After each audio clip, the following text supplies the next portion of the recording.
So, Kenyans, I've been talking about this issue of President Uhuru playing with Raila, and you guys think that is a joke.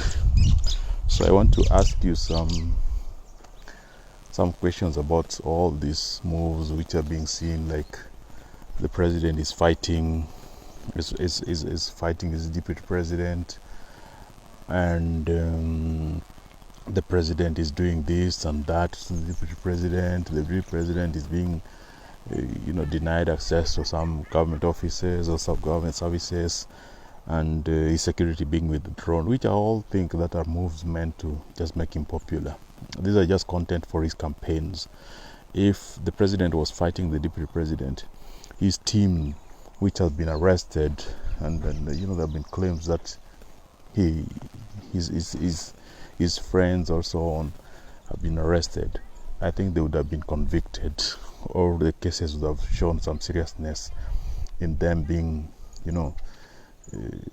arraigned or seriously charged. But what you have seen here is what looks like a fight between the DCI and the DPP, which I don't think that there's a fight. I think that these guys are pretending that there's a squabble between them so that the cases don't move forward.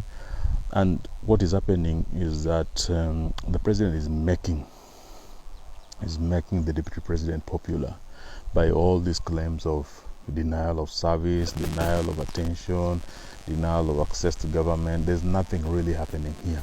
The president is basically campaigning for the deputy president, and when the time comes right, the deputy president will be too powerful to be ignored, to be even denied access, denied a chance to run or to be the president of Kenya. I think by January, February, if things continue as they are, there will be nothing else to stop the deputy president from becoming the president of Kenya.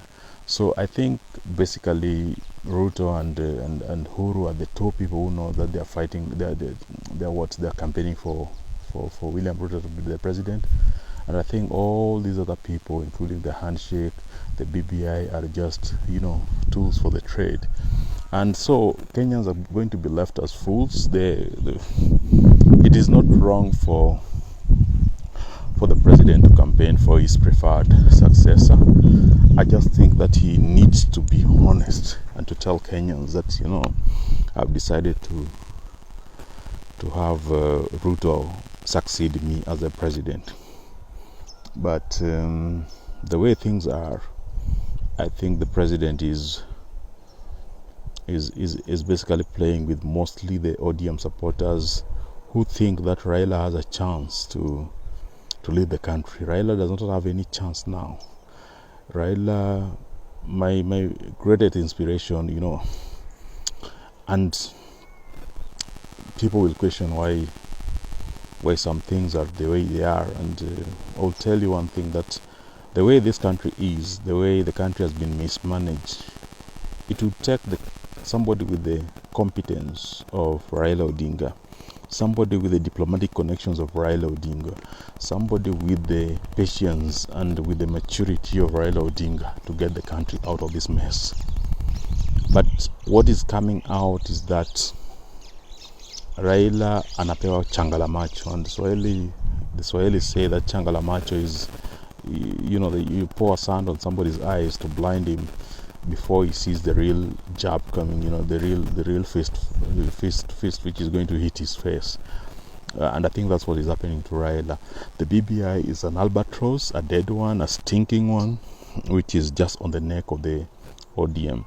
Jubilee messes, ills, and mistakes in the last 9-10 years are going to be blamed on Raila to a certain extent because of the handshake which happened in 2018, and has proceeded to see Raila cooperate with the president and Jubilee government to an extent up to now.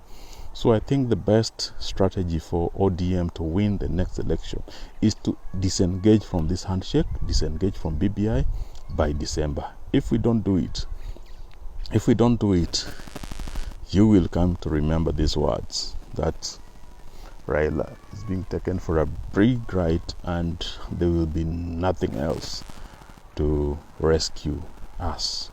It's not about Raila, it's about our livelihoods.